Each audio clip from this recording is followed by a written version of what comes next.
અનિલ અંબાણીને છેતરપિંડીના કેસમાં ઈડીનું સમન્સ પાઠવવામાં આવ્યું છે. 5મી ઓગસ્ટે તેઓને બોલાવવામાં આવ્યા છે.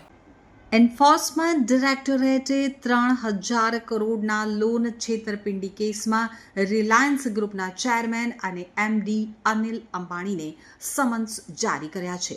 ઈડી 5 ઓગસ્ટે તેમની પૂછપરછ કરશે. ગયા અઠવાડિયે ઈડીએ મુંબઈ અને દિલ્હી સહિત અનિલની 50 કરતાં વધુ કંપનીઓ અને સ્થળો ઉપર દરોડા પાડ્યા હતા, તો 25થી વધુ લોકોની પણ પૂછપરછ કરવામાં આવી હતી. આ દરોડો પ્રિવેન્શન ઓફ મની લોન્ડરિંગ એક્ટની કલમ 17 હેઠળ પાડવામાં આવ્યો હતો.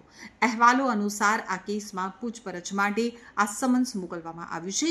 એસબીઆઈનું કહેવું છે કે આરકોમ એ બેંક પાસેથી લીધેલી 31,580 કરોડ રૂપિયાની લોનનો દુરુપયોગ કર્યો હતો, જેમાંથી લગભગ 13,667 કરોડ રૂપિયા અન્ય કંપનીઓની લોન ચૂકવવામાં ખર્ચવામાં આવ્યા હતા, તો 12,692 કરોડ રૂપિયા રિલાયન્સ ગ્રુપની અન્ય કંપનીઓને ટ્રાન્સફર કરવામાં આવ્યા હતા.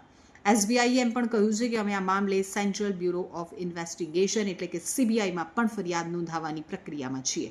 આ ઉપરાંત અનિલ અંબાણી વિરુદ્ધ નેશનલ કંપની લો ટ્રિબ્યુનલ મુંબઈમાં વ્યક્તિગત નાદારીની કાર્યવાહી પણ ચાલી રહી છે.